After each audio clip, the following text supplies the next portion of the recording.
শোনো, তোমার প্রবলেম হলো তুমি অলওয়েজ বায়াসড হয়ে পয়সা খেয়ে প্রশ্ন করো। This is very bad.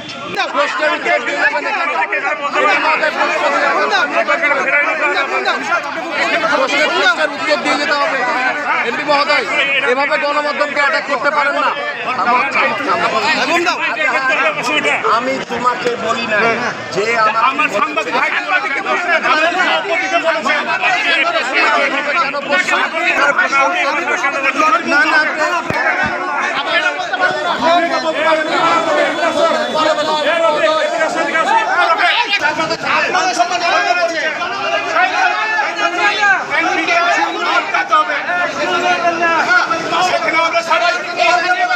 সাংবাদিক রয়েছে বিভিন্ন পত্রিকা কেন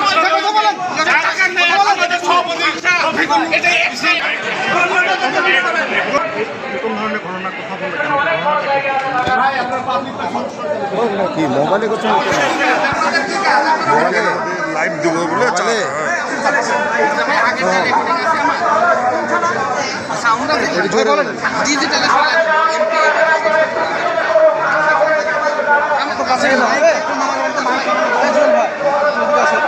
সবাই নিন, আমরা সবাই নিই, না করলে হবে।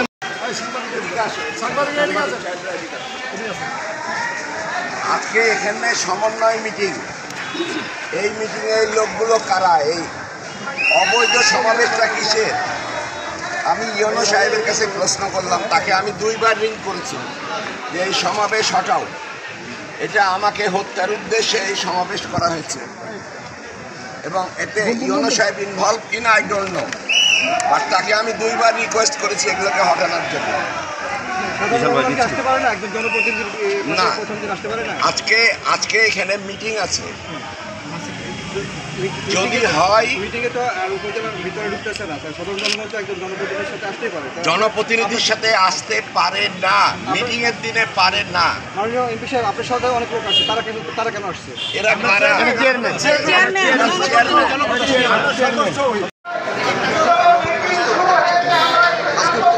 দায়িত্ব গ্রহণ করবেন, সেই কারণে এমপির লোকজন করতে পারে, অথবা হচ্ছে যে উপজেলা চেয়ারম্যান আসবেন, এই নিয়ে পক্ষের মধ্যে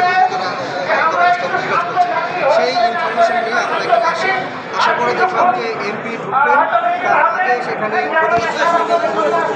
সোহেল রান্না ডেভেলপমেন্ট সোহেল, তার পক্ষের লোকজন এখানে উপস্থিত হন। আজকে তিনি নবনির্বাচিত চেয়ারম্যান হয়ে আজকে দায়িত্ব গ্রহণ করবেন, তাকে সংবর্ধনা দিয়ে এখানে সেই চেয়ারম্যানের লোকজন নেতা কর্মীরা এখানে সচেতন এখানে আসেন। আসার পরে দেখলাম যে এমপি কিছুদিন পরে এমপি আসবেন, সেই কারণে প্রশাসন এই আগের চেয়ারম্যানের সমর্থকদের এখানে সরাই দেবেন। এরপর মুহূর্তে দেখলাম যে এমপি আসছেন এবং এসে একটা উত্তেজনা পরিস্থিতি তৈরি হয় এবং এমপি এসেই বললেন যে এই জনগণ কারা, এরা আমার হত্যার উদ্দেশ্যে আসতে পারে। আমি তাকে প্রশ্ন করি, সাধারণ জনগণ কি একজন জনপ্রতিনিধির পাশে আসতে পারে? উনি বলেন যে না, আসতে পারে না। উনি কেন আসতে পারে না? কারণ আপনার সাথে কারা আসছেন, এত হলো কারা, তারা কারা তারা এই কথার পরে উনি ঠিক হয়ে ওঠেন যে আপনি হচ্ছে যে টাকা খেয়ে প্রশ্ন করছেন। এটা বুঝলাম না, টাকা খেয়ে প্রশ্নের থাকে। সাধারণত উত্তেজনকর পরিস্থিতি তৈরি হয়, গোদাগাড়ি লোকজন হিসেবে সাধারণ মানুষ এখানে তাদেরকে নিজের প্রশ্ন উঠে যে একজন জনপ্রতিনিধি এমপি সদ্য নির্বাচিত হলেন, তিনি একজন সদ্য নির্বাচিত চেয়ারম্যান, এই সাধারণ গোদাগাড়ির মানুষ যদি এমপিকে হত্যার উদ্দেশ্যে আসে, এই প্রশ্নটা আমরা করতেই পারি যে কেন, তাহলে আপনার সাথে কারা আসছে, তার সাথে কারা আসছে, এই প্রশ্নটা আমরা করতেই পারি সাংবাদিক হিসেবে। এটাই আপনাকে টাকা প্রশ্ন করার উদ্দেশ্যে টাকাকে ইউজ হয়, টাকাকে প্রশ্ন হয়, আজকে নতুন শুনলাম।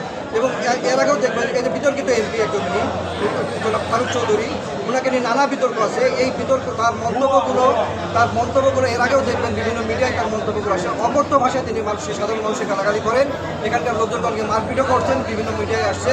উনি কিছুদিন আগে কয়েকজন চেয়ারম্যানকে একজন অধ্যক্ষকে পিটিয়েছেন তার কার্যালয়ে, এই ধরনের রেকর্ড আছে। উনি মনে করছিলেন হয়তো যে তার জনগণ হয়তো তিনি আমাদেরকে হয়তো পেটানোর চিন্তা ভাবনা করছিলেন। আমাদের সহকর্মী এখানে অনেকে আছি, আমরা রাজশাহী থেকে বা উপজেলার সাংবাদিক এখানে অনেকে আছেন, সবাই এর প্রতিবাদ করে উনি এখান থেকে অনেকটা পালিয়ে চলে যান এখান থেকে। আমাদের তোপের মুখে পড়েন, সাংবাদিক তোপের মুখে পড়েন যে এখান থেকে দৌড়ায় পালায় চলে যান এমপি। তো আমরা এর ধিক্কার জানাই। এই ধরনের জনপ্রতিনিধি হওয়ার কোনো যোগ্যতা রাখে না, যারা সাধারণ মানুষের ভাবমূর্তি বুঝে না, মানুষ কি চায় সেটা বুঝে না। এই ধরনের মানুষ কখনো এমপি হতে পারে না সংসদ।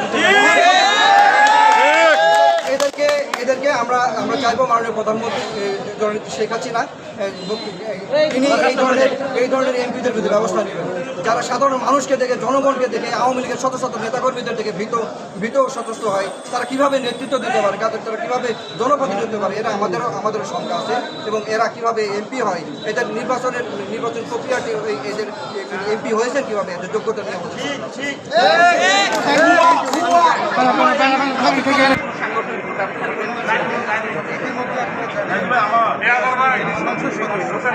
নানা বিতর্কিত কর্মকাণ্ডের মাধ্যমে তিনি কিন্তু মাঝে মধ্যেই খবরের শিরোনাম হন।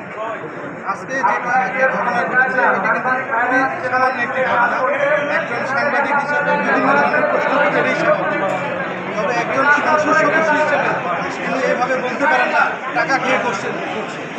এটি আমরা তীব্র নিন্দা জানাই এবং উনি একজন ইউনিয়নের সভাপতি, ওনার বিরুদ্ধে এ ধরনের খারাপ মন্তব্য করার প্রতিবাদে আমরা সাংগঠনিক বসে আমরা মানববন্ধন থেকে শুরু করে আরও কোনো কর্মসূচি দেওয়া যায় কিনা বিতর্কিত এমপির বিরুদ্ধে আমরা সেই বিষয়গুলো চিন্তাভাবনা করে আগামীতে দেখব। এই জন্য আপনাদের সকল সাংবাদিকদের পাশে চাই, আপনারা সবাই পাশে থাকবেন। আমরা চাই না এই ধরনের বিতর্কিত এমপি তারা এই জনপ্রতিনিধি হিসেবে আরও দুর্নাম বয়ে আনে, কারণ তারা এক ধরনের সরকার বিরোধী কর্মকাণ্ডে লিপ্ত আছে। এ ধরনের এমপি তারা তাদের কাজের যে যোগ্যতা সেটি কিন্তু হারিয়েছে। আপনারা দেখলেন আজকে সামান্য ঘটনাকে কেন্দ্র করে তারা কীভাবে মৃত সন্ত্রাস একজন এমপি এ ধরনের কর্মকাণ্ড আমরা কখনোই স্বাভাবিকভাবে মেনে নিতে পারি না। আপনাদের সবাইকে পাশে চাই যেন এ ধরনের এমপির বিরুদ্ধে আমরা অবস্থান নিতে পারি। ধন্যবাদ সবাই।